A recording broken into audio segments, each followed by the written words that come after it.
30 years of the best sports talk in Middle Tennessee, featuring Tennessee Radio Hall of Famer George Plaster, Tennessee Sports Hall of Fame coach Watson Brown, and young gun Billy Daunic. And now, here's your host, George Plaster.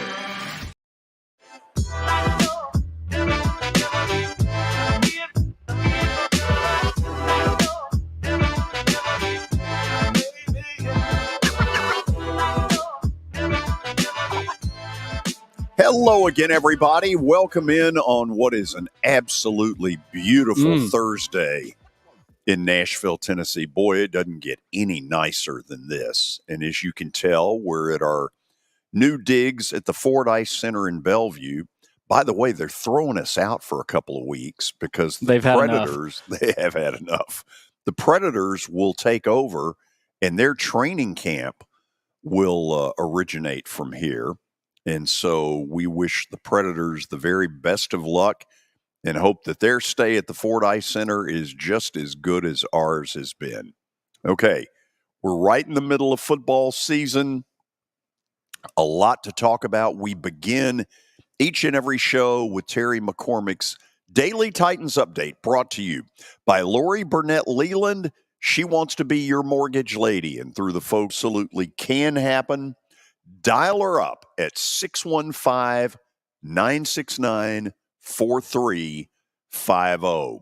Let's check in with Terry McCormick from Main Street Media. Terry, what's happening out in Titans Central? Well, George, you don't want to say here we go again, but here we go again. Yes.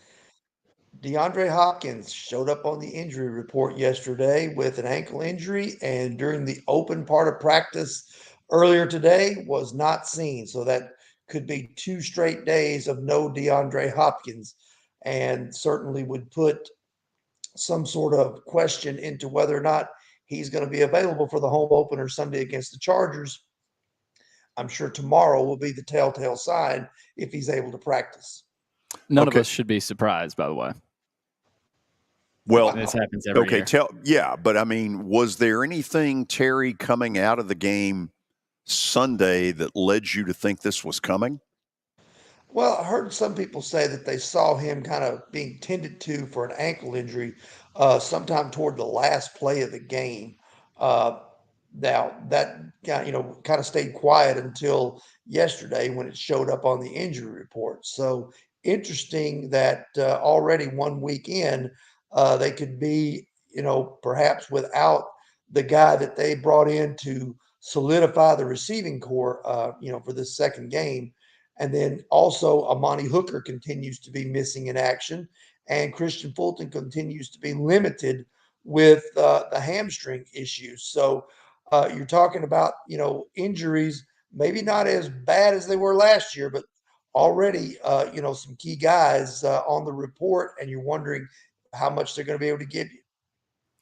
So, Terry, let's just assume the worst for a minute, that he's not able to play against the Chargers. Then Treylon Burks really has to step up. Where do you go from there? Do you rank at that point Nick Westbrook-Akine at number 2? Help me with this. I would say Nick Westbrook-Akine is number 2. Chris Moore is probably number 3. And then you're talking about Kearis Jackson and Colton Dowell probably giving you something as well. If Hopkins is not able to be on the field, then that would mean that Colton Dowell would probably be active and up and playing. He was a healthy scratch for week 1, George. Do you have any good news? Do I have any good news? Yeah. Oh, Tim Kelly said that if he had to do it over again, he wishes he'd gotten the ball to Derrick Henry a little bit more. Said, wishes he'd made a call or two for Henry. He said that part of what happened was just kind of the way the game played out, how it was dictated by sometimes by personnel, sometimes by down and distance. But I don't think it was his intent really to have Derrick Henry have that low a number of carries. So interesting admission there by Tim Kelly. We'll see if it's different on Sunday. Terry, is he upstairs or down on the field? I believe he is down on the field. believe that is where he has been perched. I think that's where Todd Downing was last year, and I believe Tim Kelly is going to be down on the field, and then he'll probably have the quarterbacks coach Charles London be up in the booth, kind of being his set of eyes, given that bird's eye view. Anything else on your end? Well, George, this game Sunday, I mean, as little as you think about it, nobody wants to start 0-2. But one of the things that has kind of been floating around that nobody's really talking a lot about because there's not a lot of carryover sometimes from season to season. But it's been a long time since this team has won a football game. They really need to win this just to kind of get that monkey off their back and get off the schneid, as they say. They lost 7 in a row to end last year, and now Sunday in New Orleans was number 8. They really need to figure out a way to win a game soon so that this thing doesn't continue to fester over them. Yeah, right now the NFL's longest losing streak is in the proud possession of the Titans. Terry, I wish the news was better. We'll check back in with you tomorrow. All right, sounds good, George. Terry McCormick's Daily Titans Update, brought to you by Lori Burnett Leland. She wants to be your mortgage lady, and through the folks at USA Mortgage, that can happen. So dial her up at 615-969-4350. Let me bring Kelly Holcomb into the mix. Kelly, I want to ask this, and this is me being a little bit cynical, but you've got all these various coaches. If you've got an offensive coordinator downstairs on the field, isn't there somebody upstairs in the press box that could say to him, ever thought of Derrick Henry? Oh yeah, I mean that goes on a bunch during the game, but it just depends on what kind of personality the offensive coordinator is. Some offensive coordinators don't want any. They might want suggestions, but they don't want suggestions while they're calling plays. They might give it to them when the defense is out on the field. But yeah, there's always chatter amongst the coaches, and then sometimes you get an offensive coordinator or a head coach that gets mad and just says, "Hey, everybody, shut up! I'm trying to call the play." So I mean, you get into those positions like that. But yeah, I'm sure. And the overall deal is if Mike Vrabel wants Derrick Henry to get some more touches, Mike Vrabel needs to say it. So sure. There's a lot of avenues that goes into calling plays, and yes, some coordinators are hip to other guys, what they think about things, and then other guys aren't. So it's I'm with you and everybody else. I don't know why Derrick Henry didn't touch the ball more. I don't care how good or bad the game's going, and he can say all that he wants to about dictating, how the game, and that's so true, but they were still in the game. I mean, it ended up 16-15, George. I mean, it's not like they were up by 21 points and we got to forego running the football and just strictly go to a passing game. So there was still opportunities for Derrick Henry to get the football. It just didn't happen. Yeah, I'm not buying what I'm hearing there because you're right. There are enough 1st and 10 possessions in a 1-point game where the words Derrick Henry, the ball carrier, comes into play. I'm not buying what I'm hearing and all that. But anyway, hope you're doing well today. Get ready. We have an update. Billy, confirm. we do have an Billy, update. Is it a good update or is it just one of those so-so updates? I think it's a pretty good one. You think it's got meat on the bone? It's got some meat on the bone. Oh, well, let George and I be the judge. We'll see. All right. We'll grade you. All right, we start with Colorado. Deion Sanders, kind of in the news here, but it's his opponent's coach, Colorado State head coach Jay Norvell, took a shot at Sanders' habit of wearing a hat and sunglasses during news conferences. He said on Wednesday during his weekly radio show, "I don't care if they hear this in Boulder. I told them, ESPN, I took my hat off and I took my glasses off. I said, when I talk to grown-ups, I take my hat and my glasses off. That's what my mother taught me." Oh, wow. He said, I don't care if they hear this in Boulder. So Deion Sanders has something to motivate his team with. So my guess is Colorado State hadn't been very good for a couple, 3 years. They used to be on par with Colorado, but no longer. And they probably are feeling, not a lot of love these days. They've been awful. Yes, they have. I don't know why he said it. Jay Norvell was with me. He was the receiver coach for the Indianapolis Colts when I was there. He coached Marvin Harrison and all those guys. So I know Jay well. Can't believe he said, he'll be back there. Yeah, I can't believe he said that. But hey, maybe that's to motivate his team. I don't know. We'll see. Yeah. You remember Stetson Bennett? What's going on there? Because they're not telling us why he's on that list. Well, it's a reserve non-football illness list, and yes, you're right, George. They haven't told us. They haven't disclosed specifics on his situation, but Coach McVay did say it's not related to the right shoulder injury he was dealing with last week. So, I mean, this has to be. I mean, it's obviously non-football, so it has to be something in his personal life. Yeah, and if it's a HIPAA deal, not that I'm some HIPAA expert, but, I would assume McVay could get away with, look, I can't really discuss it. Yeah. Kelly, did they have this when you played? The HIPAA? No, this NFI, the non-football illness list. That's a new one on me, man. I didn't even know about that. I don't know, but they got so many. They got so many abbreviations for things in the National Football League. The PUP, the IR. I mean, it's just crazy. But no, I didn't. I never heard of this. This is one of these things that's probably a made-up deal that people are talking about right now. But here's one that does not have initials: collusion. Stop it. Hey, let it rest, George. Good gracious. Give it a rest. But for the Rams. Oh, excuse me. So are you just now basically whatever your little daddy tells you to do? Are you that worried about currying favor with this guy? I got to get on Kelly's good side for something. It ain't ever going to happen. But, George, for the Rams, they got to go to Brett Rippon if Stafford gets hurt now. And Rippon's a good player, but I think they'd rather go to Stafford as opposed to Rippon. You mean to Stetson Bennett. Or Stetson Bennett, yeah. I don't know. I mean, I haven't covered the Rams in a couple of years. Why are you hating on Mark Rippon's son, man? What are we doing? Mark Rippon was a Super Bowl champion. I mean, what are we doing here, Billy? I mean, come on, Stetson Bennett. Do you even know who Mark Rippon is? I don't know who. I've heard of the name. I don't know. Did he play with you or something? Mark Rippon was a great Super Bowl champion with Redskins. Yeah. Okay. George. I mean, can we get this dude? Hey, can you start giving him some homework assignments when he goes home at night? Read. We do have Thursday night football. You're tonight. taking on some water today, aren't you? I am taking on some water. I mean, Google it, Billy. Let's go. Figure it out, dude. That's your whole deal. You don't want to read, so Google it. Figure it out.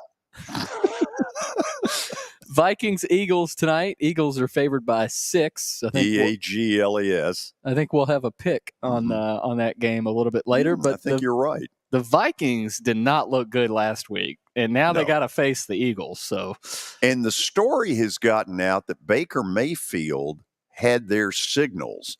Ooh. Kelly, did you ever play a game where you were convinced you had the other team's signals?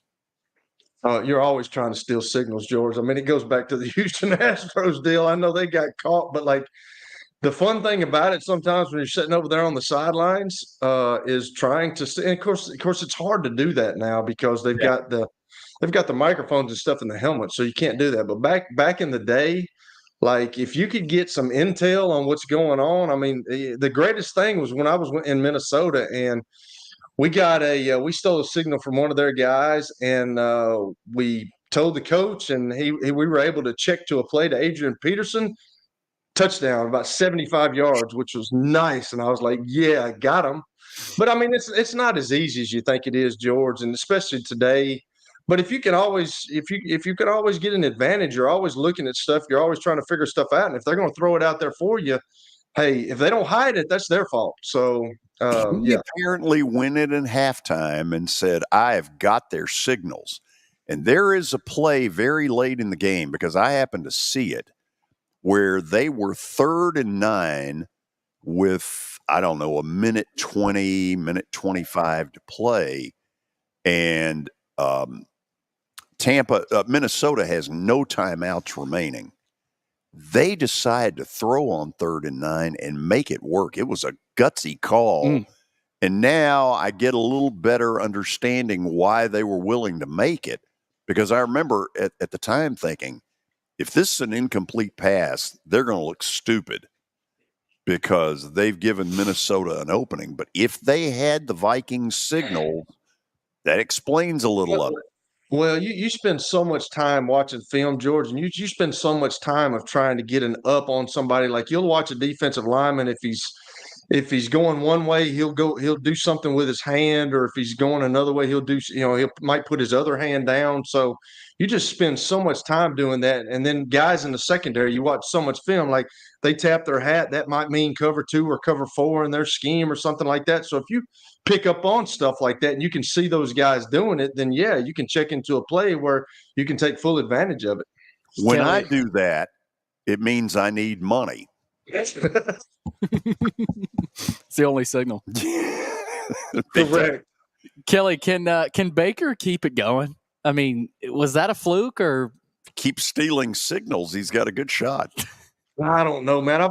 When he was at Oklahoma, he was really good. He was accurate with the football. When he went to Cleveland, I was expecting great things. I like the guy. He's got moxie.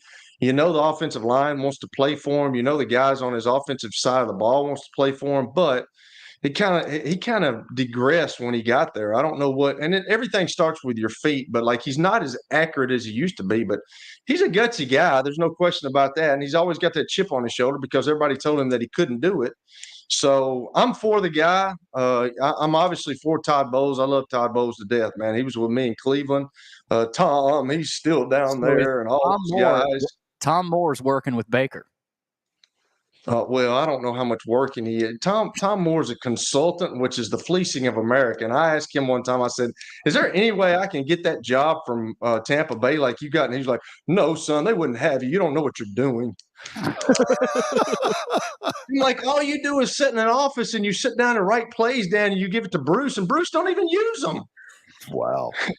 A lot of bitterness. Last piece here, BGA and CPA tonight on Thursday night. It's the TV game, right, George? I don't know about that. Is that on TV? I don't think so. No, it's not Thursday Night Lights anymore. It's Friday Night Rivals, so it's Thursday. Okay. So it may be. I don't know. I'll be there. George will be signing autographs beforehand. Do people still know who you are, George, there? No. That's why I'm wearing this to identify, okay, I went here. You need to put a big name tag that says I'm George Plaster. What I should have underneath the BGA thing is summer school 73, 74. Hey, this is a question inquiring minds want to know. Did you buy that or did somebody give it to you? No, it was part of a golf tournament. Shocking. Yeah. Don't act like you don't wear freebies. By the way, that outfit you had on yesterday at the National Football Foundation lunch, that was pathetic. I didn't know how to dress up to sit with you clowns. Get a collared shirt. I mean, you had that puke yellow on, and I mean, I know it's the Predator shirt, but I mean, move on, George. I am going to move on. It's an important week. Just ignore him. In fact, get him out of the picture, Billy, right now. Thank you. It's an important week for both Tennessee and Vanderbilt. Tennessee, only a 6.5-point favorite at Florida, will have a tail of the tape of that game around 2:45. Vandy is a 4-point favorite at UNLV, and who's kidding who? It's not like the Rebels or the 27 Yankees in football. This is a game Vandy has to win. Billy talks with Commodore head coach Clark Lee when we come back, so please stick around. Year number 2 of the Plaster and Friends Celebrity Bowling Night was awesome. And the reason is really simple. I chose Strike and Spare, and they were amazing. They have great food, great bowling, and a staff that is truly ready to go the extra mile to help you. They have 5 family fun centers in the area to choose from, and for more info, go to strikeandspare.com or call them at 615-824-5685. How am I going to get to work? My car's totaled. Skylar, our team is making a call right now. We'll get you a rental car. Don't worry. That's a relief. Call us 24/7. We're here. We're going to help. As the trusted premier custom home builder in Middle Tennessee, Donnelly Timmons has over 20 years of experience in the industry. Whether you're looking to build your dream home or renovate your current home, their team will ensure that every client and every remodel is unique, luxurious, and completed on time within budget. Founders Dustin Timmons and Joey Donnelly have over 25 years of construction experience in the Nashville area. Together, they have completed projects in Forest Hills, Oak Hill, Green Hills, Franklin, and Brentwood. Dustin and Joey believe that communication is the most important aspect of all construction projects. Therefore, they personally manage each project themselves and are involved in job site activities on a daily basis. Their commitment to quality and integrity has earned them an outstanding reputation among their clients. Contact them to set an appointment for a free consultation or to view some of their completed projects. Give them a call at 615-456-7983 or log on to DonnellyTimmons.com. I'm Watson Brown. I'm Kelly Holcomb. I'm Billy Daunic. We're the George Plaster Show. We've been Nashville's best sports talk for the last 30 years. And you know what? We still are. Catch us live weekdays from 2 to 4 p.m. Central Time in Nashville on YouTube, Twitter, and Facebook. Also, the podcast version is available on Spotify and Apple Podcasts.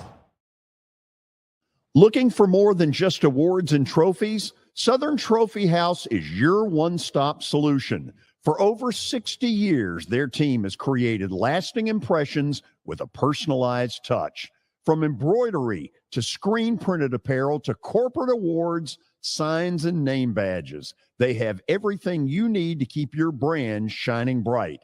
With their knowledgeable customer service team, you can relax as they create, produce, pack, and ship merchandise and awards on time and on budget.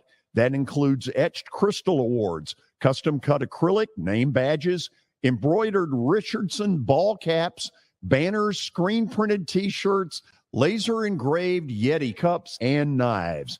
Recognize your hard-working team from Southern Trophy House, where they do their best to help you recognize your best. Located at 2705 Nolensville Pike in Nashville, give them a holler, 615-256-7295. Visit southerntrophy.com. Southern Trophy House, for all your personalization and recognition needs.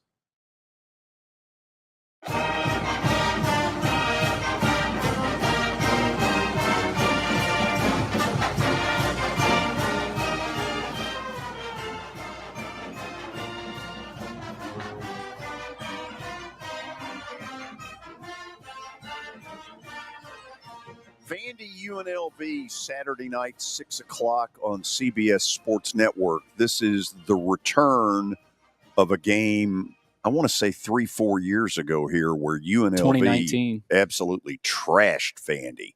And that was sort of, for a lot of us, the Derek Mason isn't going to make it, because UNLV wasn't anything to write home about.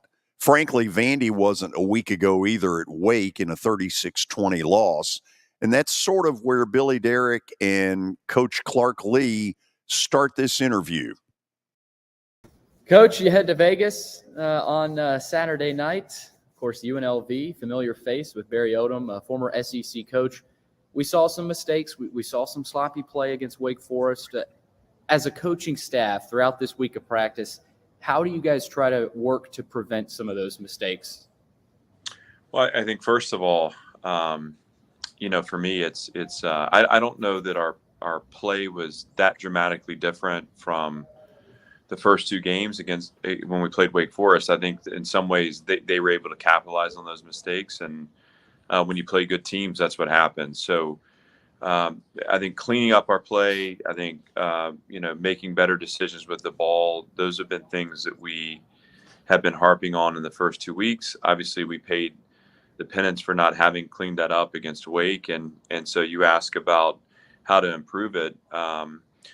Everything that happens to us on game day is a lag effect. It's a It's a result of a process. And so rather than focus on each individual decision, you kind of look at it and say, okay, like, what is the process that led to that decision to throw the ball in a certain situation, or where we miss, or any of those little things that can be cleaned up. You go back to the process that delivered that result.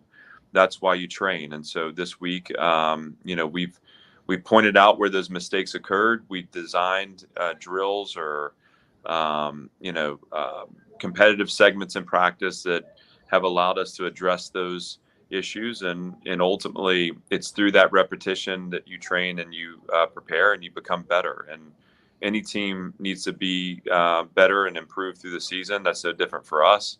Obviously, we need to get this redirected quickly because we have a tough challenge on the road ahead of us. But I feel good about where we've assessed the need to strengthen performance, how we've designed training to strengthen it, and Saturday will be about letting that all come to life in our game performance.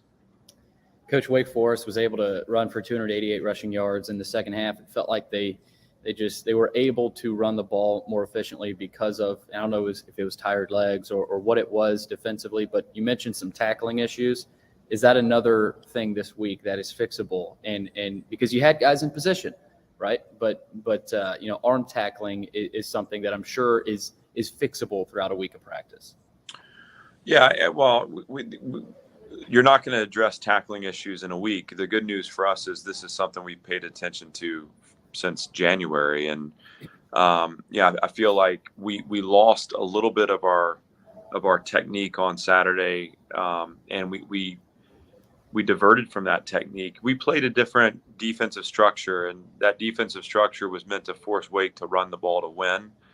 I think we executed it at times really successfully. At other times, there was a little more space for the ball, but we still had unblocked players at the point of attack, and we need to be a group that can down the ball in those situations. When you look at the second half rushing numbers, I think two things come into play with that. The first is Wake was able to play with a 2-score lead, and so we never forced them, or we never put pressure on them to deviate from the run game. That's the first thing, is they were very happy to try to drain the clock out. Now, certainly, we had some issues arise, but I think there was 165 yards in the second half, 74 of which came in one play. And on that one play, they ran through a tackle, and our corner was overcommitted as the force player, and so the ball was able to get to the sideline. We then had it probably for about 14 yards on the sideline, and we didn't knock him out of bounds. Durkee was trying to strip the ball out, and we ended up taking him down at the 1. In some ways, look, we designed to force them to run, and we accomplished that. We never designed to force them to run to give up 20-yard chunks, certainly not 74-yard chunks. But I was proud of the fact that we downed that long breakout, and on the next play we were able to punch the ball out. I think in general, UNLV has got skilled players. It all runs through the quarterback. He's very capable. They have a slot receiver who is shifty and dynamic. He's also their returner, and he's done a really nice job in both games, generating momentum for them. And so we're going to have to prove our tackling chops Saturday. And I've got confidence that the work we've done prior to this week will obviously help us find success that way. But also, certainly, as you pointed out, we've taken time this week to make training it in our preparation a part of it, so that it shows up for us on Saturday. Coach, I know stats don't always tell the whole story, but it was a pretty evenly matched game, right? The mistakes ended up being a lot of the difference in that game. Is that encouraging as a staff, as a program, to say, hey, as long as we can clean it up, right, we're right there, and we should have a better outcome, better result? Is that encouraging for you as a program? Well, we want to win, so I think it's hard to say, had we only performed better, had we only played cleaner, we would have been right there, with a chance to win. To me, that's kind of a loser's mentality. And I think that we have to caution against that mindset. What I will tell you is that we know we have a good team, and that doesn't mean that we can just show up on Saturday and a good team presents. A good team has to make it happen on game day. We have to do the little things. We say small things done well. We have to protect the ball. We have to fight for the ball in all three phases. And what was telling to me on Saturday is, to give up 10 points off turnovers in the first half, really, if you look at that first possession they had offensively, they start on the 10-yard line because we threw a pick and missed in an area where we just couldn't miss, but our defense held the line for 3. And we're taking possession of the ball there at the end of the first half, having just scored rapidly to have a chance to tie or take the lead in the game. And that's when we had the punt return fumble return for a touchdown. That's a critical moment. But even beyond that, you saw a team that was resilient. I mean, we had opportunities in the second half where we were going to get within one score. I felt like we were moving the ball at times with ease. The problem became when we didn't punch the ball in on the goal line, and gave them that space, that life back. We were forced into a one-dimensional game, and we had to throw the ball to win. And I think anytime you become one-dimensional offensively, you allow the opponent the opportunity to key in on what you're doing. And all that to say, our formula for winning is never to play a perfect game. Like I said, it's never going to be exactly how you design it, but we do have to clean it up. We have to make that better decisions with the ball. We have to make the routine plays and get to our technique faster than the opponent. I've got full confidence that we can do that, but until we do it, every time we play, we're going to leave it to chance. And we're too good of a team to allow that to happen. So my push to the guys this week has just been, let's not wait any longer to recognize what we need to be doing, how we need to be doing it, and that it has to show up in our practice work for it to show up on game day. And I told him too, Billy, that, in some ways, these were the conversations we were having after Missouri and South Carolina last year. So, maybe we're a few weeks ahead this year. But winning requires what winning requires. And we have to pay attention to that now if we're going to have the season that we want to have. Back on the road, Coach, and last thing here, UNLV, of course, coached by Barry Odom, a guy that I know you have a ton of respect for. He's been in the SEC. What stands out about this UNLV team through 2 weeks on tape? I know they played Michigan last week against another familiar face, Coach Minter there. But what stands out to you most about the Running Rebels? They're building a program. They're doing it the right way. Barry's a good man and a good coach. Defensively, they play with 3 safeties. They're gonna be an odd front team, and they're gonna find ways to add rushers to blitz.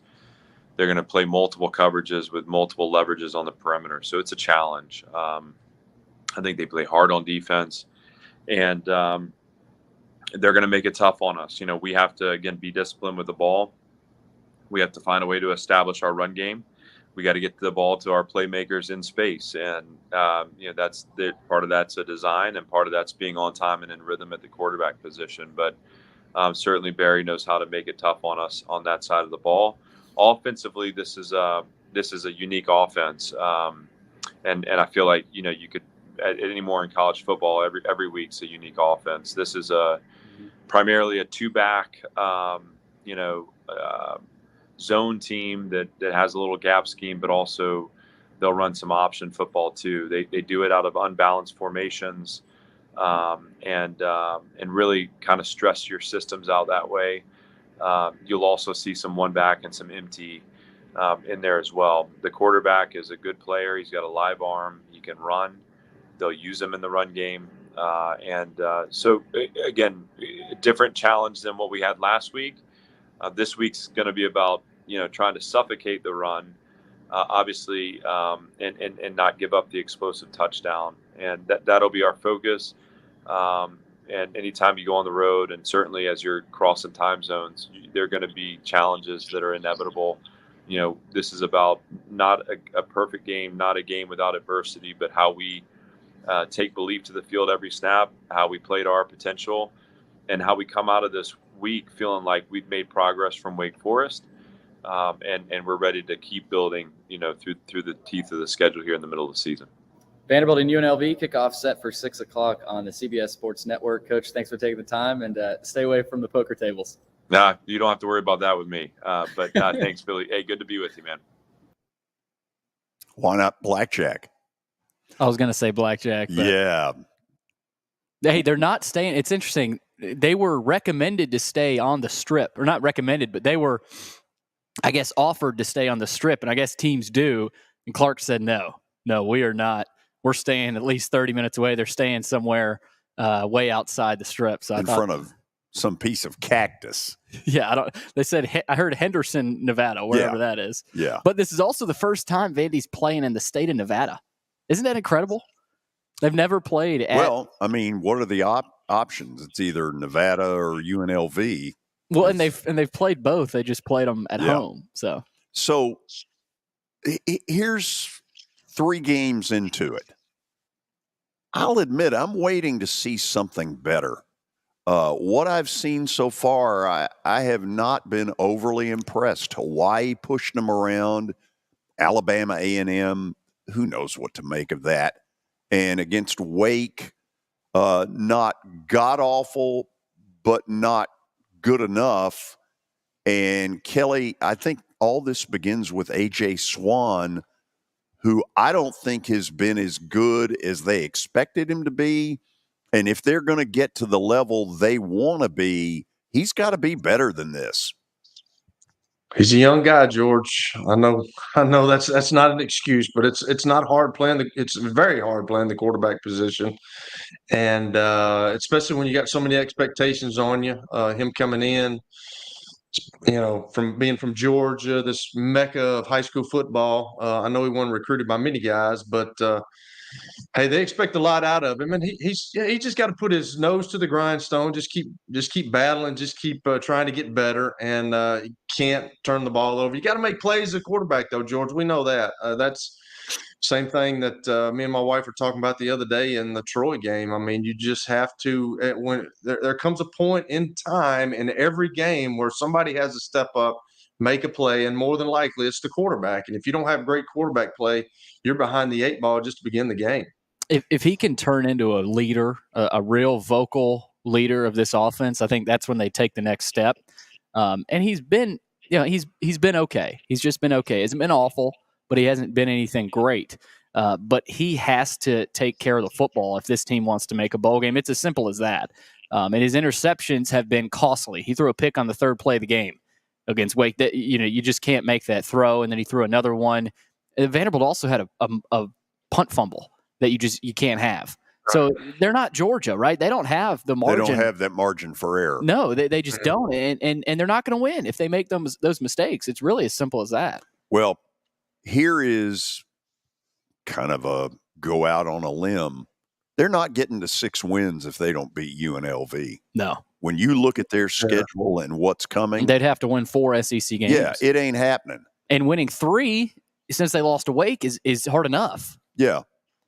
This is sort of put up or shut up time for them. Yeah, this is a huge game, George. I mean, a huge game for them to get to 6 wins. Okay, speaking of huge games, Tennessee and Florida go at it Saturday night at Ben Hill Griffin Stadium on the campus of the University of Florida, 6 o'clock on ESPN. Sold out. Yes, we'll do our own little tale of the tape. Kelly can rip it to shreds, but I'll explain where I'm going with it when we come back, so stick around.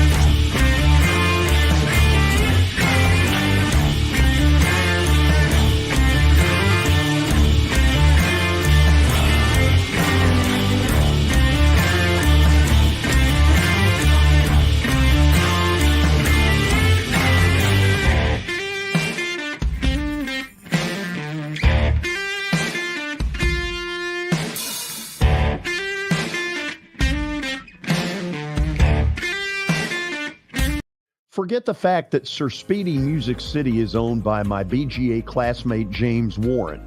Their work stands on its own merit. James and his staff do incredible work, as evidenced by the huge banners at the Plaster and Friends Celebrity Bowling Night. If you're looking for quality to help your marketing and business communications, and you want it at a reasonable price, these are your folks. Call them at 615-832-9511 or go to print at sirspeedymusiccity.com. And be sure to tell them Plaz sent you. Family owned and operated for more than 2 decades, Alaco Fine Wood Floors is Nashville and Middle Tennessee's choice for premium quality hardwood floors. Since 1995, Jimmy Alaco and his army of employees have embodied the approach of taking pride in one's craft and providing superior customer service, growing from a one-man shop to a team of 23 professionals who share the founder's passion for quality craftsmanship and customer satisfaction. If you are interested in contacting them, you can find their headquarters at 2505 Winford Avenue in Berry Hill, or give them a call at 615-356-0303. Again, that's 615-356-0303, or log on to alacofinewoodfloors.com. Alaco Fine Wood Floors, serving Middle Tennessee's hardwood flooring needs since 1995. You can't see the sights without the sounds. From the crack of the bat to the roar of the crowd and everything in between, discover what Hit City has to offer. Spend your nights cheering on the Nashville Sounds at First Horizon Park with giveaways, fireworks shows, theme weekends, and more. Single game tickets are on sale now. Visit NashvilleSounds.com to claim your seat today. For over 35 years, Wilson Bank & Trust has been committed to providing customized banking solutions to help individuals, families, and businesses in Tennessee achieve their goals. As your full-service community bank, we are proud to offer loans with competitive rates, local decision-making, and fast, friendly service from our experienced lenders. No matter where you are on your financial journey, Wilson Bank & Trust is ready to help you take the next step. Visit your nearest Wilson Bank & Trust office or online at wilsonbank.com to get started today. Member FDIC, Equal Housing Lender.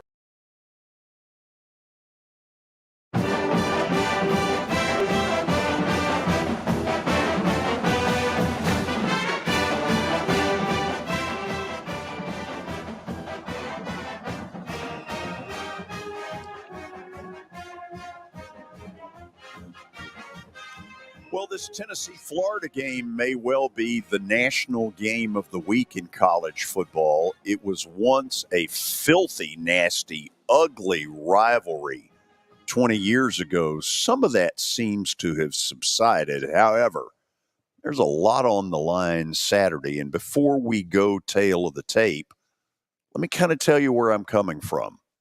In the Tennessee camp, there's some uncertainty. There's some, we're behind Joe Milton, win or tie. But if they're down 13-3 at the half, if you think for 1 minute that Josh Heupel is going to let this season go down the drain just because Joe Milton's a good guy, forget it. Look for Nico in the second half if that happens. In particular, if the offense is sputtering because the quarterback's throws are inaccurate, a performance like Austin Peay will probably get Nico in there quicker than anybody anticipated. On the Florida side, yes, it can be a great crowd at Ben Hill Griffin, but they also are a nasty bunch, and they will turn on the Gators if they're given half a chance. And here's what I mean by that. They're starting to suspect that they don't have the right head coach in place. And they're starting to try to say, get down 14-0 early, and the huge home field advantage will suddenly dissipate, and the Gators will start hearing it. That's the way it works down there. They expect something better than what they've been seeing. So let's go to the tail of the tape on that and take a look at where I'm going. Yeah, the check mark is obviously in Florida's advantage. It's home field in Gainesville.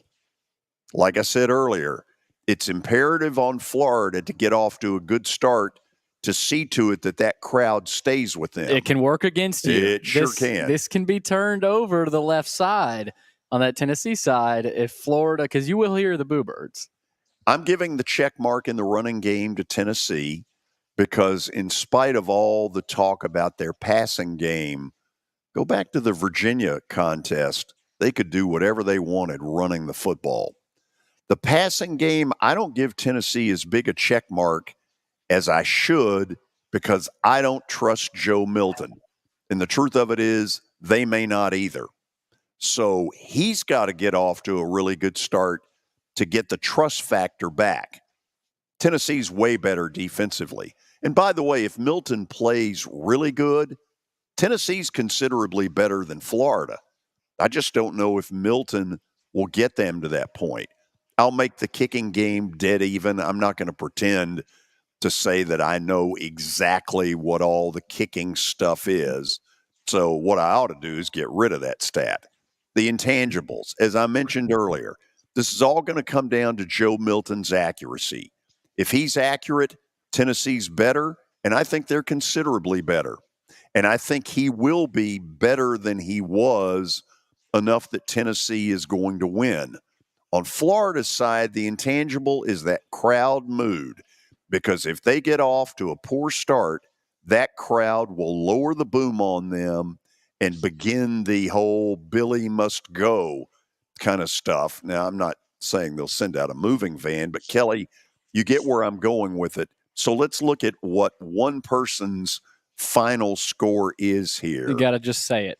Tennessee 30, Florida 17. Okay. So cover. Well, yeah, I don't know. I mean, I this is going to be a tough game. I mean, everything, like you said, George, everything falls under how Joe Milton plays. I mean, it's a quarterback-driven offense. That's what Josh Heupel wants. That's what he had last year with Hendon Hooker and the year before. They had that question before Hendon Hooker was a senior when he came in as a junior. Wasn't sure what they had. So I think the same thing is going on, and we talked about it yesterday. Or with Tony Basilio on Tuesday, the SEC quarterback-wise is just not very good right now. And that's the question that I posed in preseason, like, where's all this going to come? Like, there's question marks at every school, especially at Alabama. We don't know if Joe Milton played good last year in the Orange Bowl when they beat Clemson, but, like, the first two games of the year, he's shown that the inconsistency that we've always talked about. So I think everything, it really revolves around how he plays. I think a lot of it too, George, is they haven't beaten Georgia, or not Georgia, but Florida in 20 years in the Swamp. So whether people want to talk about that or not, that sits deeply, and some of these guys haven't played down there, but that sits deeply in the back of guys' minds of like, we hadn't won here in a long time. So that can creep in at any given time in that game. You can be ahead and then things just start going bad and it just kind of snowballs into something that you don't want. So this is a big game. It's a big game for a lot of questions for both teams. Like, you know, you look at Florida, Graham Mertz, like, is he the guy? I mean, coming from Wisconsin, he didn't look good against Utah. He looked terrible. So there's a lot of questions that's probably going to be answered this week. Okay, so let me go to Milton for a second, because at this point in his career, I think they had the right to expect that what they saw against Austin Peay would never happen. He was awful in that game, and they allowed a 1AA kind of thing to push them around some. Now, it turns out a win, and that's great, and Austin Peay gets their money. But Joe Milton cannot be coming into the Florida game, if the truth be known, brimming with confidence.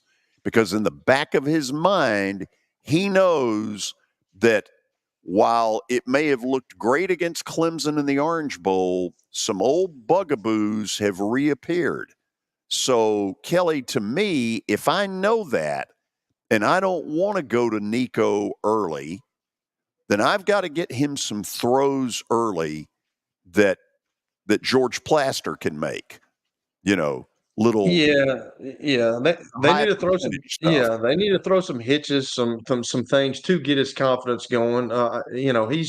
He struggled with the deep ball over his time at Tennessee, over his time in college. I mean, he throws the ball too flat a lot of times.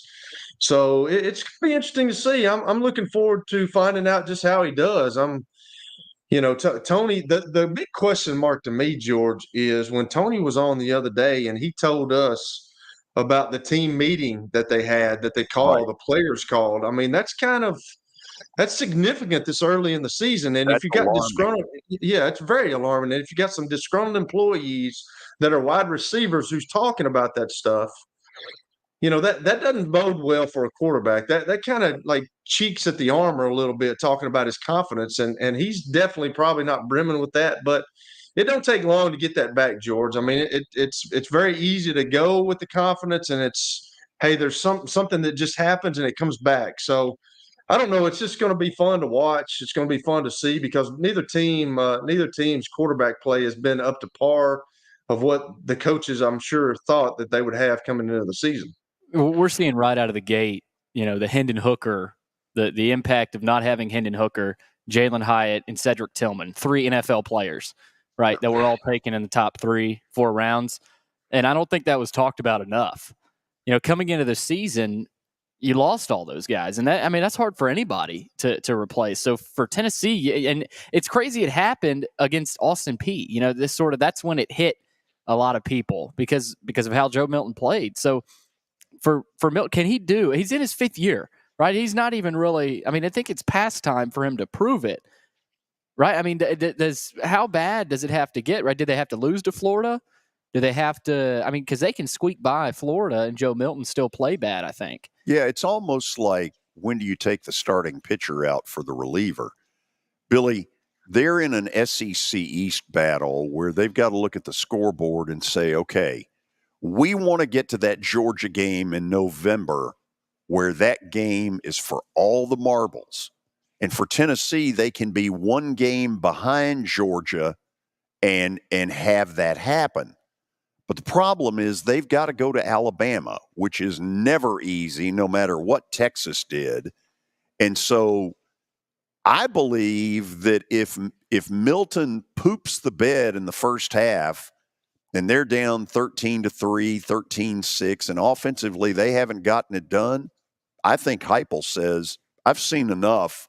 I'm going to win this game, and we'll play psychiatrist when we get back. Yeah, I mean, it's not like he hasn't had his chances. I mean, this guy's been in the college level for a long time. And so it's past time. This is a big game for him to he can silence a lot of this with a dominant performance. But if he doesn't, I think it's time to really engage with, we need to play this freshman. He might be the better option. Kelly, do you talk to Nico if you're the coach ahead of time and say, listen, I'm just going to lay it out there the way it is. If at halftime this isn't going well, you better be ready. Yeah, probably. You probably put that in his head. And if you're smart and you've been around the game for a long time, as a quarterback, sitting around, Nico knows that, hey, he probably doesn't have a long leash. It's kind of getting shorter with each game, with each incompletion, with each bad thing that he does. So it's getting shorter. So you always got to prepare yourself, George, because you never know. I mean, Joe Milton could go down like we saw the other night with Aaron Rodgers. He could go down in the first drive of the game, and then Nico has a play. So you always have to prepare yourself. That's what I've tried to explain to my son, being the third guy down there. You never know what's going to happen. You have to prepare yourself, because I can remember one time I was not prepared, and I'm lucky I stayed in the NFL as long as I did, because I was ready to come back to Murfreesboro because we were 3-12 as an Indianapolis Colt, and we went to Minnesota, and Jim Harbaugh got hurt, and then I had to go in. And my mind was already back in Murfreesboro. So you've got to be prepared. You've got to be ready for anything. And I'm sure they have probably said something to him. But if you know and you understand the game and you know what's going on, you kind of sense that. You feel that in your soul, saying, I've got to be ready, because if this dude doesn't play good, I've got to come in. I've got to do something. And you're right. And I think Tony's right. I think Josh Heupel, I think he's willing to make that change if the guy's not playing well. And it goes back to the deal about all these guys in the NFL. They think, well, it doesn't matter. He wasn't coached right. He wasn't coached right. But this guy has shown over a period of time that he's just not consistent. As much coaching as you can do, it doesn't matter how many drills you put him through and how many camps he goes to. What do you do when the lights come on? Can you complete balls or don't you? And he hadn't played overly great these first two games. So, maybe he's looking for a big Showtime matchup with the Florida Gators to come out and play like he did in the Orange Bowl. I don't know. We got to give that to him. But if he doesn't, I can see the plug being pulled on him. There's no question. Okay, after the break, we'll get stat of the day and then underdog picks. The crew will gather, not very happily in some cases, but stick around. It won't be dull. Convenience and value, two words that we expect when we do business. Our goal at JHA Company is to deliver just that, both to our school partners and to our customers. Whether you're purchasing photos, yearbooks, class jewelry, letter jackets, school spirit wear, or senior graduation products, we strive to make the experience easy, convenient, and cost-effective. Find out more at jhacompany.com or call 615-867-6345 for more information. JHA, one source, one company. Star Physical Therapy was established in 1997 with one great mission: to serve. If you're hurting, don't wait to receive physical therapy. You don't need a referral to see their physical therapist, and early morning and evening appointments are available. Make the call to 615-673-1420 and get rid of that pain.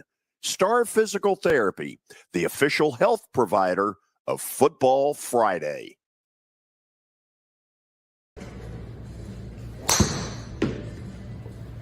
So who said I can't be a golfer?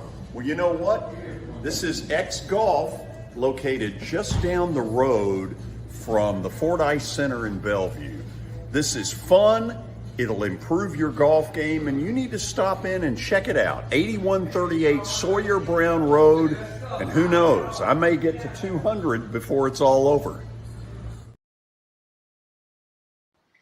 All right, I'm here with my buddy Chip Ward from Lincoln Home Loans. And Chip, it's football season, and it feels like it's moving season every time of the year, especially here in Nashville. Tell us about your business, Chip, and kind of introduce people to who you are and what you do here in the Nashville area. Well, you're exactly right, Billy. It is definitely moving season, as it is most times, especially right here after Labor Day. Kids are back in school, and people are starting to think they want to get settled in before the holidays. And so what we are doing is right now we are getting a lot of people pre-approved for home loans. Inventory has ticked up a little bit.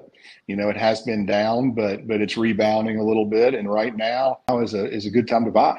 Chip, real quick before I let you go, tell people how they can reach you. And if someone is interested in your business, how would they reach out to you? Well, sure. At Lincoln Home Loans, you can reach me at 615-500-7579. My URL for my application page is chipward.net, and my email address is simply chip@chipward.net. And so I'd love to hear from anybody. I can answer any questions about the whole home buying and financing process.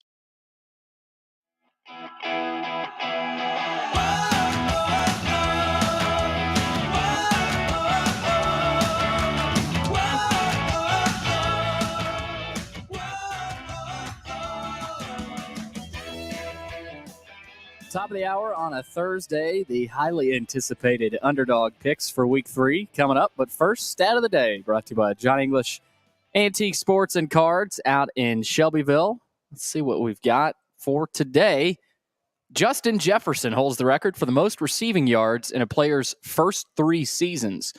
What player previously held the record for most receiving yards in their first 3 seasons? Okay, Kelly, one of the first names I think you have to think is in there, Randy Moss. Yeah, absolutely. I mean, he's one of them. I don't know, Marvin Harrison. Randy Moss is a good one. Let's see what the panel Let's see what the panel thinks. I mean, we can always go to Jerry Rice, but I think we've already had one with the Jerry Rice answer to it. So, okay, Willie, what's the first name that came to mind for you? I'll be honest, right as you were saying Randy Moss, I was thinking Randy Moss. I was thinking of that Thanksgiving Day touchdown that that big day he had against the Cowboys, and then a couple weeks later in the ice at Vanderbilt Stadium. You remember that, where people were having trouble getting to their seats? And by the time they got there, I think Randy had already scored 2 touchdowns when they went 15-1. So I'm going to say Randy Moss. Pogue, how are you? Well, hello, fellows. How are you? Good. What was the first name that came to your mind? Isaac Bruce. Ooh. Interesting. Yeah. Okay. Let's see what's what.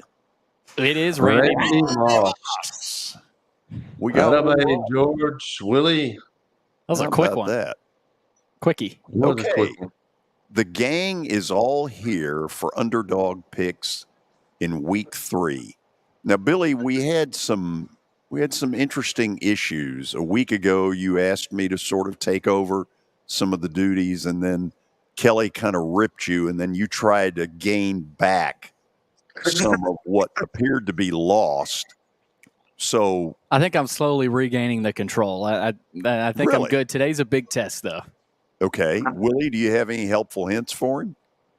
I think I've given teaching tips that if he's been perceptive, I think Billy's picked up on him over time. It's time to just, he's out in the deep end.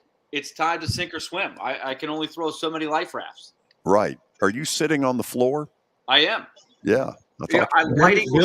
My lighting was questioned last week. I'm trying to. Yeah, it was good. It's good to see you, Willie. Willie, if you take advice from Willie, please don't about this competition. He's the worst commissioner out there. Well, who do I go to? I don't know, but he's never there. But think of this, Billy. 25 years from now, you'll be the commissioner on the George Plaster Underdog thing. So keep up the work. Oh, hey, way to strive. Way to strive there, Billy.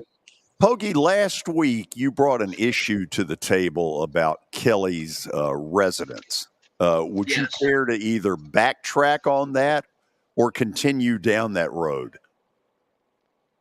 Well, no, I mean, and I appreciate the country boy. He's from Fayetteville. He grew up in the upper middle crust of the suburbs of Fayetteville, played the golf country club there with Louis Thompson. So I don't know that I've ever thought of Kelly of being a country boy just because you're from Fayetteville, because he's been living in gated communities the last 30 years. So I don't know. Willie, what do you know about gated? Do they have gated communities in East Nashville? Nope. Not those kind of gated communities. That's for sure. Billy, are you now ready to attempt to take the reins? I am. We're going to take a look at week 2. Yeah. And here's what we've got. George took a loss. Baylor lost 20-13 to Utah. Utah playing against an angry Baylor team after they lost to Texas State. That's a bad loss for Baylor. Baylor sucked. The final 5 minutes, pitiful. Up 13-6, about to send everybody a text, and boom. I don't think you'll be betting on the Bears the rest of the season. No. All right, Willie, the only win of the week. Washington State pulls off the upset over Wisconsin.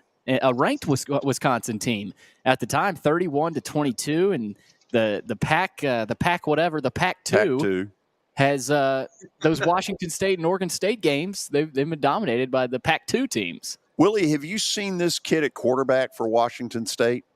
I have not, unfortunately, but I'm hearing. If you think about it, Washington State's had some pretty good quarterbacks through the years. Yeah, more than some people would realize, I would say. So Kelly, after Willie, he picked UAB. That did not work out. No, UAB surrendered nearly 50 points, almost a 50-burger, Kelly. Thanks for stating the obvious, Billy. That's another strike against you for being the commissioner. Yeah. Well, no. That's not a strike against it. No, You it just is a strike stated against it. No, he stated fact. Hey, he just needs to give what happened and then move on. Okay, we don't need an elaborate. We don't need all that. We don't need you talking about it. We're making the picks, Billy. You just go down the line here, all right? Well, yesterday you said I was mundane. Well, I'm trying to hold on a spice second, it up. because I think Pogue was trying to side with you. Pogue, you have the floor. Kelly, you need to just take a chill pill in this. Get off his back. Well, next time I see you, I'm going to choke you too. This is never dull. Such great. Hey, where I'm sitting right now, probably 5 minutes from your house. Bring it on, big boy. Come on, I'm here. Come on, I'll be right. here. Well, you just give me the code to the gated community. Yeah. I don't know if I can do that. We are off and running here. Do we have like standings? Are we? Wait, I'm a loser too. Go ahead. Wanted to skip Pogue. No. Yeah, I lost on your Commodores. So here, let me hear it. Commodores got boat raced in Winston-Salem, so there's that. So Pogue, what you want is to move on quickly, but when Kelly asked for that, you sort of No. Listen. I'm a clown. Make fun of me. But if you all are clowns too, I'm going to make fun of you. Okay, get used to it. That's wonderful. All right, here's the current standings. Willie with 6 points in first place. Everyone else is 0-2. Do we not get our names? No, Yeah, not I mean, get a win. Hey, really? That's Bush League, dude. That's Bush League. Daddy, right there. no, hold on, Kelly. I agree with you on this one. There. I mean, do we not even get our names up for doing this? Come on, everyone else. You're right, Kelly, on this one. That's Bush League. That's uncalled for. Willie, even though you got your name there, where do you stand on this issue? I feel like there's very little detail there. I think our audience wants to see the full detail. They want to see the full zeros put up there. The big donut. Yeah. These guys haven't done anything yet. If I want my name up there. Hey, Philip, don't expect that to change because I'm still not in the opening, and I've been on the show for like 5 months now. So don't worry about it. It's probably not going to change. That's and also if you're going to do it this way, it should be a three-way tie for second, right? So it should be 2-2. Or a three, or a Willie. You're always so pleasant. It's also a three-way tie for last. Okay. The bronze medal. Trying to be nice. The bottom line is, Billy, it looked like you really didn't want to give the effort, and that you ran out of time or ran out of interest. It looks like y'all need to start winning before the effort is put in. Billy, you're getting awful talkative, dude. Yeah. So, do we have an order for this week's selections? We do. The order this week, Greg Pogue will lead us off. Mm-hmm. Is that so? George Plaster in the on-deck circle. What? Hold on. What's going on in Pogue's car? Are you having a stroke, Pogue? What's the deal? He just flipped all around. He did a full flip. What happened there, Pogue? Well, I'm sitting right outside Kelly's gated community, and a telemarketer called, and my phone vibrated right off of its setting. He's got it sitting on the steering wheel. I'm sorry, Citibank. Yeah, I hadn't paid you in 3 years. Okay, I'm sorry. I'll get around to it. Were they calling with the cash offer for your home? Yeah. Oh, yeah. I guarantee you, if it's not, you don't even want to know. If it's not a non-secured debt, they're going to collect half. So, what is the order, Billy? Greg Pogue leading us off. Mm-hmm. George Plaster, number 2. Willie, number 3. And then Kelly, number 4. Wow. There's what we've got. So I don't hear a peep out of Pogue, who for 2 weeks was all over me about what position he picked. Well, I don't get the deal if you start in second, then you go to third, then you go to fourth, then first. It seems like you would go 4-3-2-1 instead of 2-3-4-1. But it's your deal. Come on, whatever.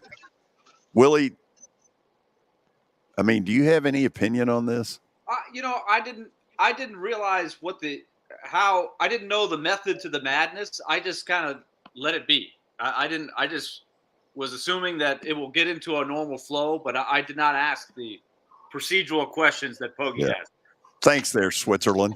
Yeah, that was exactly it. I did go to Switzerland with the Preds last year, so I feel like I can say poopy too. We'll go to the break on that. And then week 3 selections with Commissioner Willy Daunic, or at least he is for now. Stay tuned. Year number 2 of the Plaster and Friends Celebrity Bowling Night was awesome. And the reason is really simple. I chose Strike and Spare, and they were amazing. They have great food, great bowling, and a staff that is truly ready to go the extra mile to help you. They have 5 family fun centers in the area to choose from, and for more info, go to strikeandspare.com or call them at 615-824-5685. How am I going to get to work? My car's totaled. Skylar, our team is making a call right now. We'll get you a rental car. Don't worry. That's a relief. Call us 24/7. We're here.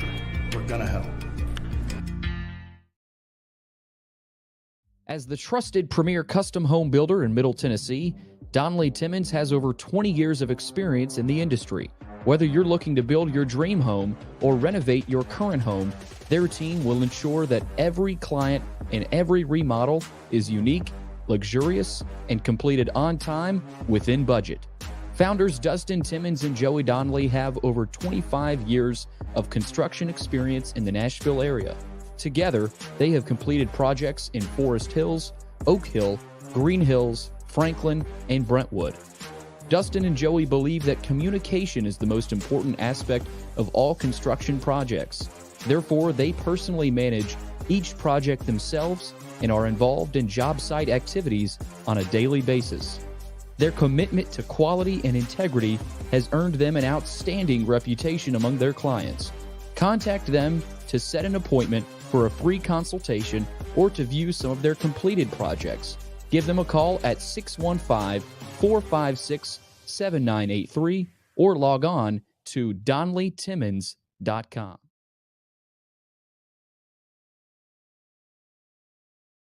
The George Plaster Show is Nashville's best sports talk, 2 to 4 p.m. Monday through Friday on Twitter, Facebook, and YouTube. There's a podcast version available on Spotify and Apple Podcast. Looking for more than just awards and trophies? Southern Trophy House is your one-stop solution. For over 60 years, their team has created lasting impressions with a personalized touch. From embroidery to screen-printed apparel to corporate awards, signs, and name badges, they have everything you need to keep your brand shining bright. With their knowledgeable customer service team, you can relax as they create, produce, pack, and ship merchandise and awards on time and on budget. That includes etched crystal awards, custom-cut acrylic name badges, embroidered Richardson ball caps, banners, screen-printed T-shirts, laser-engraved Yeti cups, and knives. Recognize your hard-working team from Southern Trophy House, where they do their best to help you recognize your best. Located at 2705 Nolensville Pike in Nashville, give them a holler, 615-256-7295. Visit southerntrophy.com. Southern Trophy House, for all your personalization and recognition needs.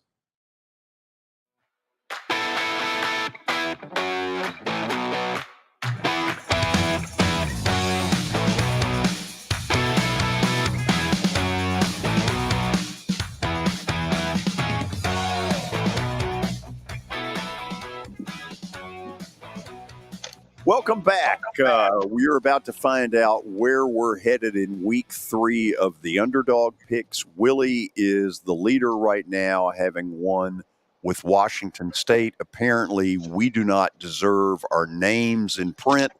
Therefore, what actually was it, Billy, that you put up there? Everyone else 0-2. Yeah, nice effort. So you are the commissioner, so do whatever here we go. It is you do. We start off with Greg Pogue.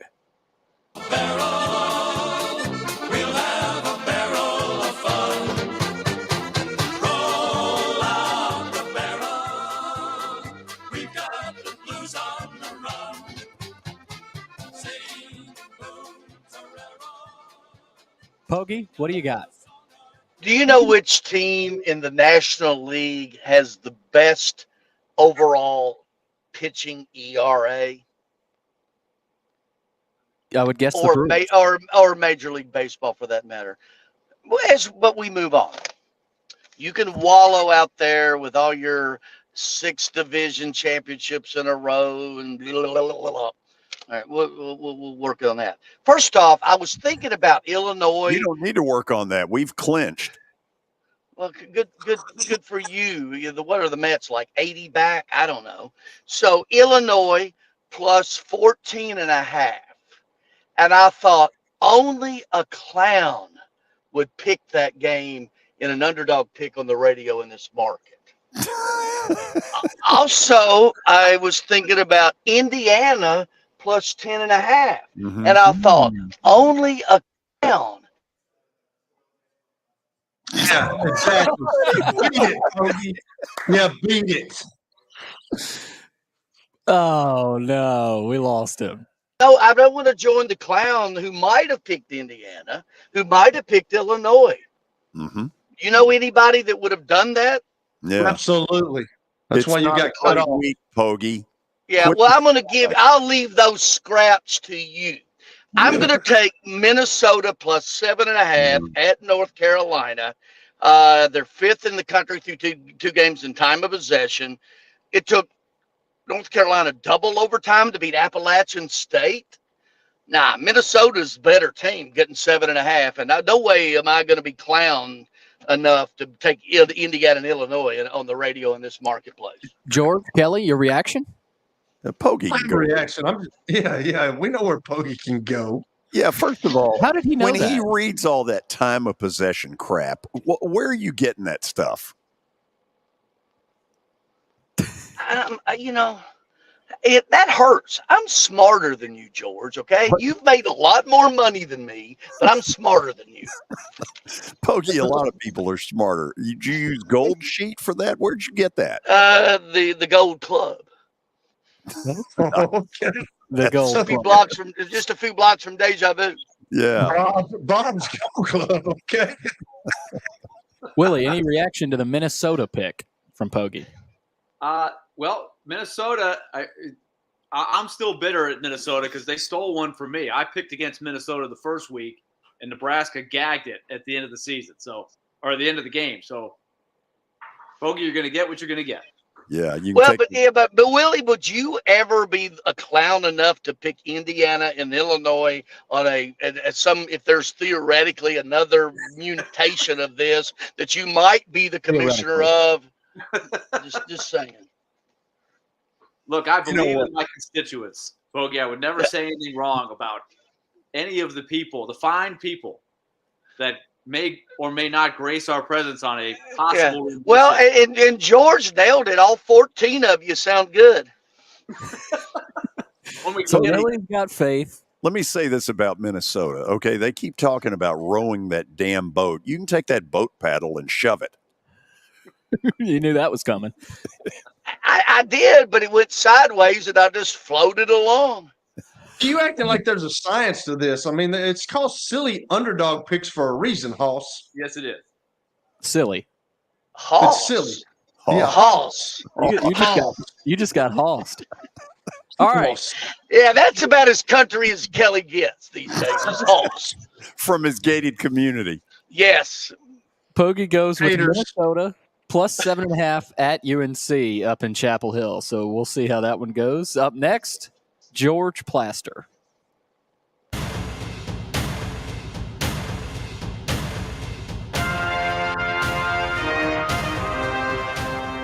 The wimpiest chop of all time. That team is way better than that chop.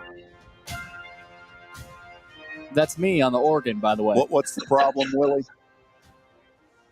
Willie doesn't like that wimpy chop. It's kind of Willie a Geritol. better organ. It's kind of a Geritol version. You don't like my Oregon skills, Pogue, Willie? I wish we could play you all again and knock you out like we did 2 years ago on our way to a world title. I'd love to play you all. George, let's hear the pick.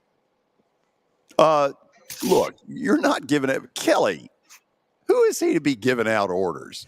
I told you a couple of months ago, George, you should have bucked up and showed him who was boss, dude, because this is what happens. You create a monster when you don't do that. Well, it's because, because he wants Billy to do all the work. That's what it is. Fresno State. Fresno. Yeah. This is a sucky week for this. There's not a lot of meat on the bone. It's down near the end. Willie, you'll want to stay up and watch that one at 9:30 on FS1. FS1. Yes. That is at Arizona State. So Fresno at Arizona State +3. Any reaction to that Fresno pick? It's a good pick. It's going to work. I'll tell you, if I'm up on Saturday night and I'm watching Fresno State at Arizona State, y'all come visit me the next day. Yeah, shoot me. Wow. Set me on fire if I'm watching that game. Good gracious. They don't like it. Willie, isn't FS1 one of your sister stations? I don't think so. I think at one point maybe it was. From Valley Sports? I mean, from your Predator duties? Is that not a sister station? I don't think so. I think it's maybe a third cousin once removed. Thank you.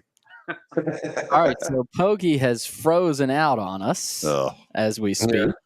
Good riddance. Are we surprised? Are we surprised by that? Good riddance. Wow. Look at the taunting look he's giving the panel, though. He's just taunting us right now with that look. Kelly Do you think he's trying to get back in? He knows he's getting trashed. And now he's officially gone. Gone. Bye. See ya. We will move on without Pogue, and we will move on to Willy Daunic. Meet the Mets. Meet the Mets. Step right up and greet the Mets. Bring your kiddies, bring your wife. Victory for the Mets last night, by the way. Good for Pogue. Just in case the Brewers don't win the division. They took the Diamondbacks down to peg, so it did a favor for the wild card teams there. That's all we've got these days. But I'm going to go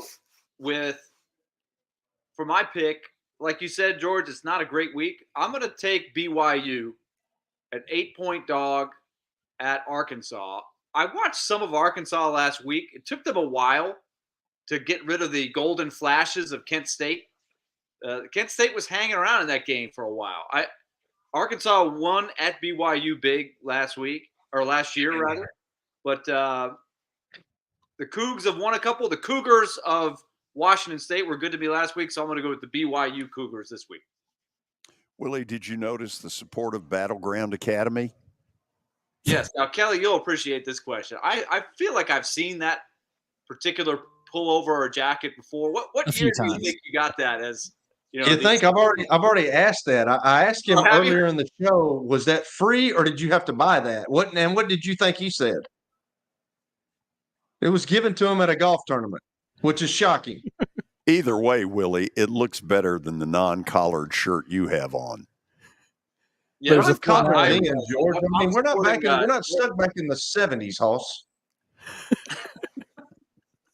Hoss. It looks very sharp on the Zoom, though, George. I'm just wondering what year you were given that as an esteemed graduate. That was 1989. 1989, I'd say. The words underneath are Hall of Fame Golf Classic. What year? It doesn't give a year? No, it does not. Does it break 2000? Yeah, it does. Okay. Was it before or after Robbie Bosco and BYU won the national championship? Wow. That's nice. I got news for you, Willie. I've seen BYU. This team ain't winning it. Okay. Not only that, they're not winning at Arkansas. Okay. Them people is going to call the Hogs. So Willie goes. Did you get it going early there, George? They like to call the Hogs starting it very, very early. We've learned from people that frequent the Razorbacks. They know that they start calling the Hogs. They get the band playing, the cheerleaders very early on the day. Thank you. Great atmosphere. Billy, this is a commissioner where you got to move on, man. Willie's talking too much. You've got to mute him. Oh, you want me to just talk over him? Yeah, I mean, mute him. That's where you got to step in. You got to be aggressive, Hoss. You see what happened to Pogue when he talked too much. So Willie goes with BYU +8 at Arkansas. That is a night kickoff on ESPN2. And last but not least, Kelly Holcomb.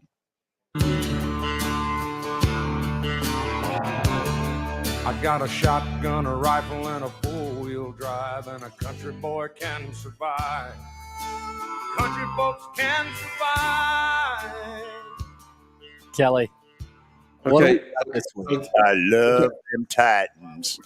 Okay, Billy. So I'm on Willie's program with that song, and George has got a song, and he got a new song on this one. So I want a new song for me on this show here. Okay. What's that new song? And we'll stay with Hank Williams Jr., but give me a country state of mind. Okay. A country state of mind. Instead of a country boy can't survive, a country state of mind. Okay. This will prove to Pogue that you're actually country. Yeah. Oh, I ain't worried about Pogue. Who cares? He can go back to Smyrna, wherever he lives. I guess he might have lost signal again. Since George went an opposite way, you know what? I guess I'm going to go an opposite way too. I'm going to say that, and we might not be able to pick this game up. It might not be on any TV.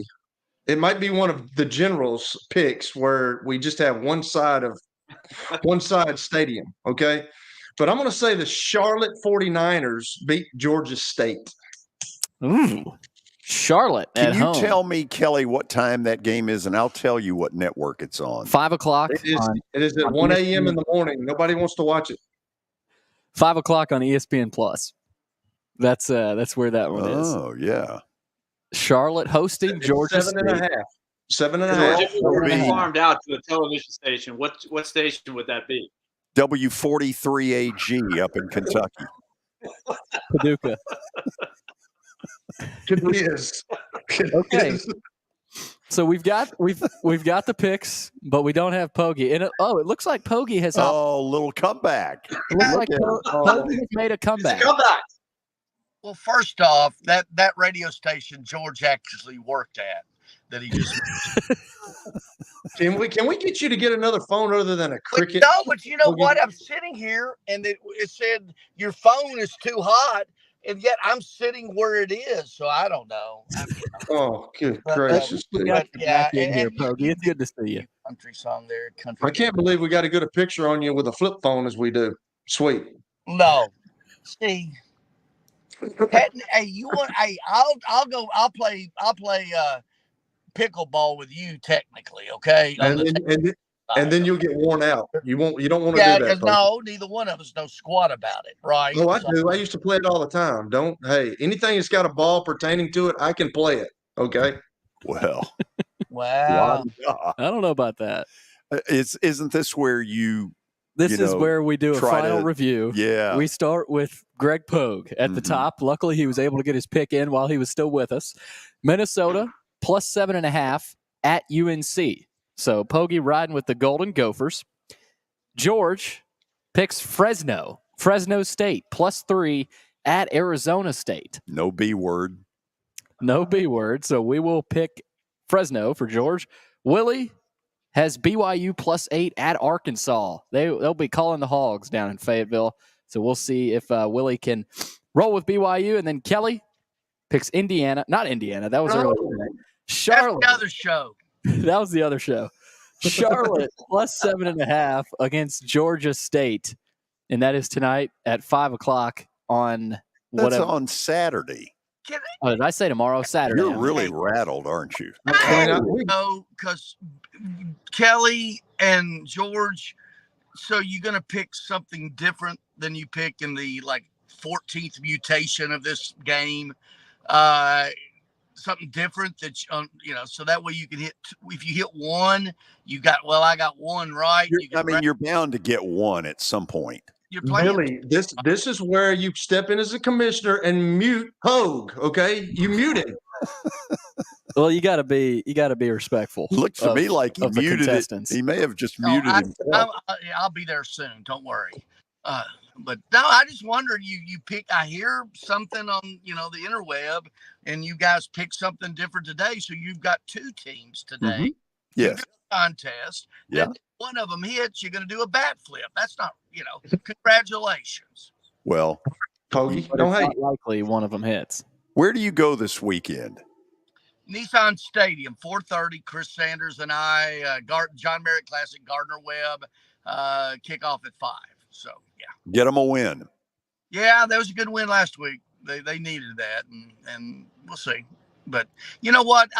This is, guys, seriously, I want you to know this is probably one of the top 5 favorite things I do today.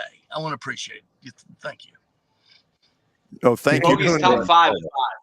Top 5 today. It's not often that we get a Tennessee Sports Writing Hall of Famer to be a part of the show. And when his phone works about half the time, thank you for putting up. Yeah. Pogue, get him a win. Yeah. See you next week. Willie, I would change the start of the music to Meet the Jets. Step right up and meet the Jets. You got a better shot. Willie looks like he's doing yoga in the middle of the floor. Hey, Kelly, send me the code. I'm in. Send me the code. You are? No, I'm not going to do that. You stay out there. Willie, are you with us? I am. Okay, you really had no comment. You got zapped for a second there. I didn't go full Pogue, but I missed what you said. Something about the Mets and the Jets. Yeah, just change the music. Meet the Jets. Step right up and meet the Jets. You got a better shot this year. Yeah, the Mets have been eliminated, so that's very true. True statement. Willie, are you about to do a yoga deal on the floor? No, but I am representing, that series of commercials of you're trying not to be your parents. One of the things that they talk about is having too many cushions on your couch. I think I might be violating that rule, so I might be becoming my parents. I got too many cushions. So the guy didn't give me the memo there. Willie, behave. All of you behave. Yes, Gentlemen, Billy, do you have something? Good luck this weekend. Yeah, whatever. Oh, whatever. Hey, guys, good luck in the industry. Yeah. Thank you, Pogue. See you, Pogue. Okay, after the break, we continue the commitment to excellence. Plaster Bet of the Day. We have 2 selections, Kelly. This is big. Stick around. Wow. Hey, thank you for meeting with me today. The insurance company has made an offer. Already? Wow. They've offered you the entire policy. Thank you, Blair. You're so welcome.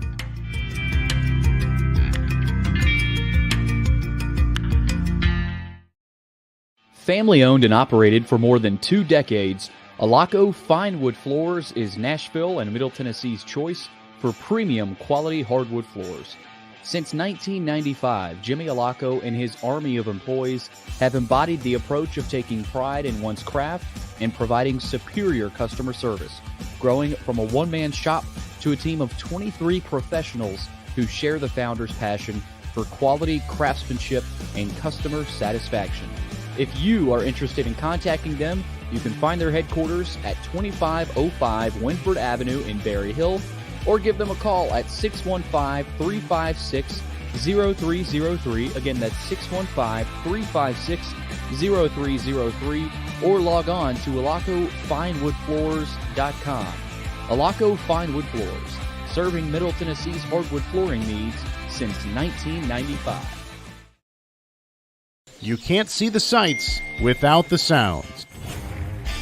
From the crack of the bat to the roar of the crowd and everything in between, discover what Hit City has to offer. Single game tickets are on sale now. You can't see the Star Physical Therapy was established in 1997 with one great mission: to serve. If you're hurting, don't wait to receive physical therapy.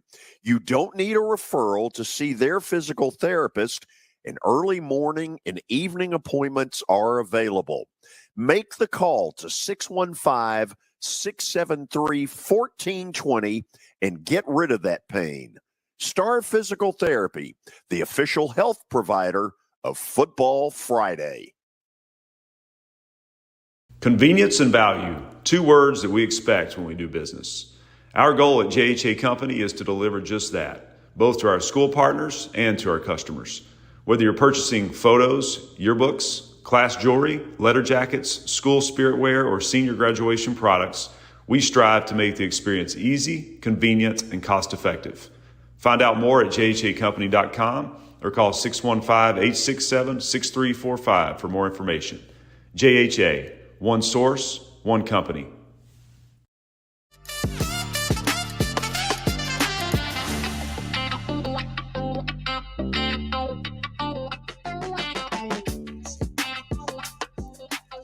Final segment on our Thursday. It's now time for Plaster's Bet of the Day, brought to you by Bart Durham Injury Law. Let's see what has happened, and George has his volume up on his phone smartly. Lighten up. You haven't learned by now, George? All right, let's see what happened last night. George is now 40-20. Well, I saw that last night. The Dodgers got handled. Boy, they got hammered. Blake Snell pitched for the Padres. He has been probably their best bright spot all year in a season where very little has gone right. They need better than that, or else they are done in the playoffs. But let's see where you're going tonight, George. Okay, let's start with the NFL. Well, okay, let's start with the top game. On the surface, Memphis ought to rip Navy.